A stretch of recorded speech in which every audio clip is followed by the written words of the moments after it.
Back now with Andrew. White Tiger is now home. I gotta add him to Harry's Barn. White Tiger is now home. I schooled him yesterday in 157. He was good. I was happy with him.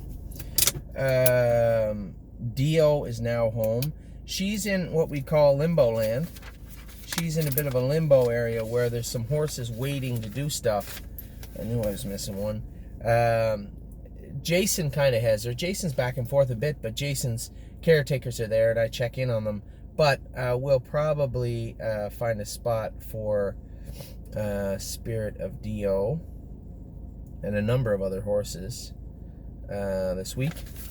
If Jason wants to keep her, that's fine too. The Spirit of Dio come back from Andrews. Made a little break yesterday on James. Behind the gate. But the good thing is she's in shape. She won a mile. She's in shape. And we know what to work on. So we'll get to that.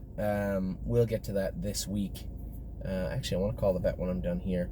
We'll get to that this week with Spirit of Dio. But for now, Tuesday we got to work on her and get her off the gate and get her comfortable again. Shouldn't be a problem. James has to do it because he has to drive her Thursday night. I'm not here. I'm driving the fillies in Ohio. So between James and I and Dio, we'll get everything sorted out on Tuesday morning. She's not going to go a mile Tuesday. Obviously, that would be a little ludicrous. She's racing Thursday. A little gate work. Go off the gate, maybe a couple of schoolers, make sure she's comfy, make sure James has everything dialed in with her, and then we'll get her raced. Knockdown Dragout, obviously disappointing last night. I'd said this in the opening. A couple of people said, geez, you look so down in the dumps last night when you're doing your video. Yeah, I take my work very seriously. You know, if you're a relief pitcher and you surrender 4 runs in the bottom of the 9th and lose the game, it's upsetting. Now, I guess that's not a perfect analogy. I don't really think I surrendered anything last night. I think it was just a lot of things with Knockdown Dragout.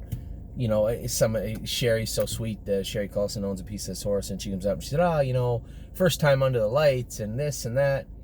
Still, she shouldn't have made a break. And I watched the video again twice this afternoon, and I just can't see why she was so gritty and tough in Philadelphia. And then I think she maybe just startled herself also in the Meadowlands last night. She put that first step in and just lost herself for a second. You're going 35 miles an hour and trip. Can't always recover. And, to the people out there that are still, somebody sent me a message, said, well, I don't understand why we raced her if she wasn't 100%. I need you guys to understand one thing. To know if a horse is 100%, you have to be in a racing situation. She raced 7 days ago. There is absolutely no way that Andrew could work on her feet, get them as close as they could to 100%, and then test drive her. That is impossible. So what we were doing was getting to 100, what he believed was as close to 100% as she was, and he got her pretty damn close. And I don't think there was any physical reason for her to make a break last night. I think she just made a break.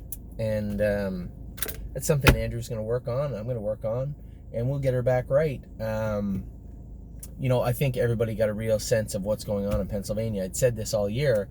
We have a lot of really nice Pennsylvania fillies. It's going to be a stacked field this year, and it is. You saw Sister Sledge obliterate the field at the Meadows in the Arden yesterday. 2 or 3 other really, really nice fillies, Pennsylvania fillies, raced at the Meadowlands last night. Listen, we knew we were in the deep end of the pool, and that's where we're swimming, and we'll take care of it.